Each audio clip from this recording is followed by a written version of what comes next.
Welcome back to another week of Hank Zipzer. Oh, this guy's awesome. But maybe not, because he's doing some weird stuff, and oh gosh, I hope he really doesn't go through that book some more, right? We're going to find out here in the next chapters. We're actually going to do 2 chapters, because the first one is, again, super short, so I'm going to try to fly through these as fast as I can. Follow along with me and answer those questions. All right, here we go. Chapter 5, it said, redo. That's all it said. Redo. Now, you know me, I'm no expert in vocabulary, but, I do know a thing or two. And the word re means repeat, do again, redo. As in not good enough? No way, Jose. No. When I saw the word redo next to my name, I knew it could only mean one thing. I'm going to repeat the 4th grade. I thought about all my friends going on to the 5th grade and me stuck in the same class. I thought about the look on my dad's face when they tell him that his only son is going to be left behind. Wow. Redo. Isn't it amazing how 4 little words, 4 little letters can make you feel so bad? Chapter 6. I barely noticed anything around me on the way home. It was like all the great sights and the smells don't exist anymore. I arrived home, went directly to Ashley's apartment. We plopped ourselves down at the kitchen table. Frankie, Ashley, and I live in the same apartment building on 78th Street. And we always go to the one of the apartments for a snack when we don't have to have an after-school activity. The only activity I had planned for that day was to worry. That's it. Worry all day. Have a fried wonton, Ashley said. Ash, are you crazy? You expect me to eat at a time like this? You know what's going on up here? Ashley's grandma, who has lived with them ever since she came back from China, had made us her special snack platter, peanut butter and jelly on a Wonder Bread with a side of fried wontons and hot mustard. I swallowed the peanut butter and jelly sandwich in one gulp without even tasting it. Man, are you ever grumpified, Frankie said. I know, I'm in a bad mood. And I have every right to be. Wouldn't you be if somebody said you had to repeat the 4th grade again? You don't know if that's even true, Zip. Correction. You don't know for sure, Ashley.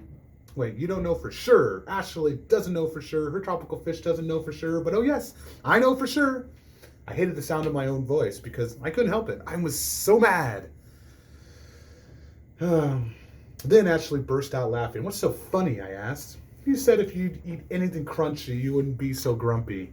Well, fine. This makes everybody here feel better. I'm going to eat a wonton. In fact, I'll eat the whole plate of them. I reached down and grabbed a wonton like an eagle swooping down to catch a fish. There, is everybody happy now? Ashley, Frankie, and Grandma Wong just stared at me. Not crunchy enough for you? Great, watch this. I grabbed another one, dragged it through the mustard, popped it in my mouth, and I looked like a chipmunk with a wonton in each cheek. Oh. Then the mustard kicked in and exploded like a crazed pinball inside of my mouth. Up my nose, around my eyes, into my brain. Wow, pow, I felt like all the hairs in my head were standing up straight. I let out a yell that was so loud, it probably shattered the glass. Zowie! Ouch! My tongue is on fire. I had to do something about the flames in my mouth after hopping like a crazy little jumping bean. I pulled my chair over to the freezer, jumped into the chair like I was so I was tall enough to open the freezer door. I yanked it open and stuck my head inside, flopping my burning tongue into a carton of mint chip Haagen-Dazs ice cream. Now my tongue was burning hot and cold at the same time. Grandma Wong was shouting commands at me, but they were in Chinese, so I couldn't follow them. She says, get plain bread, Ashley said. The tang stack, I said, shaking my head. Hank, I can't understand you, and I put into my tongue, which was stuck to the half-gallon of ice cream. Tang stack.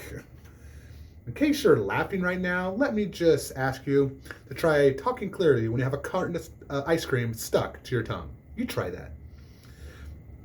Breathe, Zip, said Frankie. Your tongue needs oxygen. I took his advice and breathed deeply. Wow, my nose was ever clearer. I was so open that a 747 jet could have flown straight up into it and done backflips. Hank, you've got to try to calm down. Ashley gave me a comforting pat. You've gotten yourself into a total twist. All I can think of was my parents' conference, I said. I keep seeing Mrs. Adolph sitting there telling my mom and dad that I have to do the 4th grade again. Just the thought of that scene made me feel like reaching for another fried wonton. Don't go there, Zip, Frankie said, putting his hands on me. Let's be reasonable about this. It's the worst thing that can happen. Your parents go to the teacher conference, sit down with Miss Adolf, and hear the little bad news. Yeah, that's the worst thing that really could happen. You can't stop it, Hank. It's the parent-teacher conference. Everybody has one. I wish I could think of some way to stop them from meeting. If my parents never met her, then there would be no problem. And before you know it, someone will be here, and I'll be in the 5th grade, sliding on by. Just like magic, Frankie said. Ashley twirled her ponytail around her finger like she does when she's thinking. I have an idea, she said. Why don't you just say, hey, Mom and Dad, would you mind skipping that meeting with my teacher? Just do it for me? I could ask them. It could work. Right. And my name is Bernice, Frankie answered. Come on, Frankie, Ashley said. Let's put our heads together. The 3 of us can think of some way to help Hank's parents from meeting Mrs. Adolf. We could spray Miss Adolf with invisible ink. Then she'd just disappear. Okay, dude, it's finally happened. You've seen way too many cartoons, Frankie said. Okay, I have to give him that. The invisible ink idea was not going to work. I shoved my brain into action. I stared at the window above the kitchen sink and just thought, In the silence, I became aware that the radio was on. It had been on the whole time. We always listened to Cousin Ralphie's Top 40 Hour. And believe it or not, when Cousin Ralphie, who had the idea that was going to save my life, came on the air. Cousin Ralphie, I shouted, springing up from Ashley's table. I know you can't hear me, but you're the man, and I'm your biggest fan. The end of the chapter. Wow, what do you hear? I have no idea. But I want you guys to go ahead and answer those questions. We're going to move on to the next chapter next time. See you guys later, Batman. Batman's going to hit my little button.